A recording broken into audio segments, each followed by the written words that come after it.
Bonjour à toutes et bonjour à tous.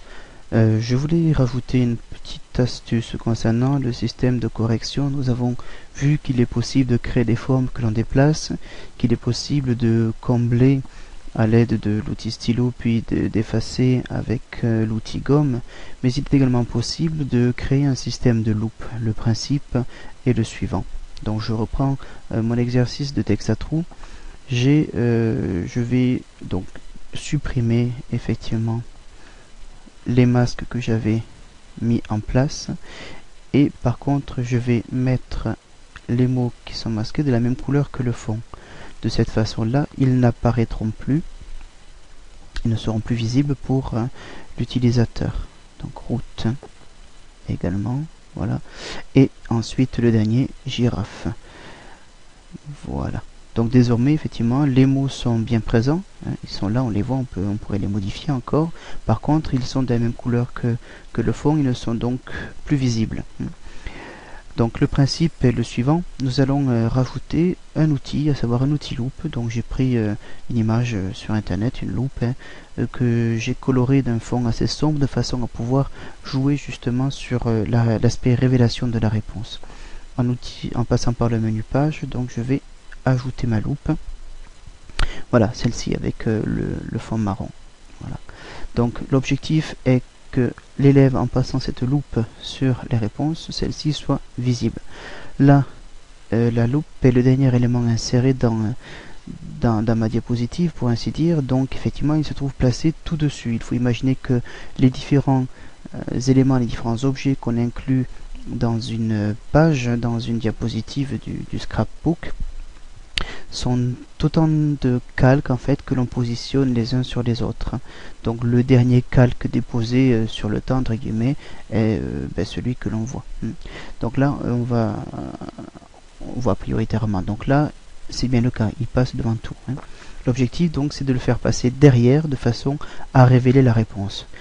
Cette méthode là nous l'avons vu précédemment, il suffit de faire un clic droit et au niveau de l'ordre lui dire bien écoute tu vas aller te placer dans l'arrière-plan. Voilà. Ma loupe est à présent prête, elle est à droite. Les élèves vont pouvoir compléter le texte. Alors non plus comme ceci, encore que ils pourraient, pour voir si l'amener ici ou ici. On pourrait imaginer donc par exemple qu'ils le complètent à la main ou qu'ils le complètent avec ces éléments-là. On va le mettre en rouge, tiens. Voilà, on va avoir des termes qui sont de différentes couleurs. Du blanc et du rouge de façon à bien voir, pardon j'ai oublié de le sélectionner, de façon à bien voir effectivement si ce sont les mêmes ou pas. Donc l'élève peut compléter à la main à l'aide de l'outil stylo, je le répète. Il peut également utiliser cet outil là pour amener les étiquettes donc par ici, voire ici effectivement, et vérifier que ça correspond bien donc à la réponse. Tac, voilà par exemple ici, et lorsque je vais passer ma loupe, hop, je vais pouvoir vérifier que les réponses sont correctes ou pas, raconte, etc.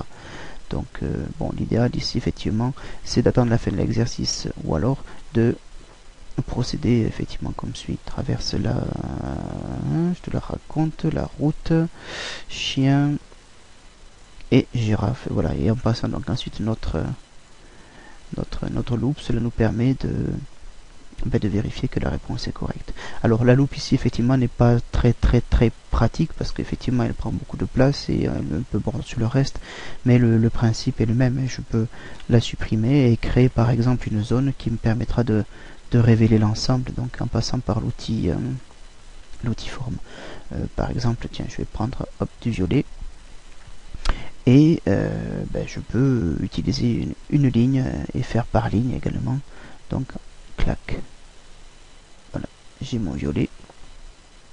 Voilà, et le principe est le même ensuite, c'est que je vais pouvoir le déplacer pour révéler si c'est correct ou pas. Après avoir bien évidemment pensé à mettre donc ma forme en arrière-plan. Voilà, tu connais l'histoire de Paf le chien? Non, alors je te la raconte. C'est l'histoire d'un chien qui traverse la route et là, Paf le chien.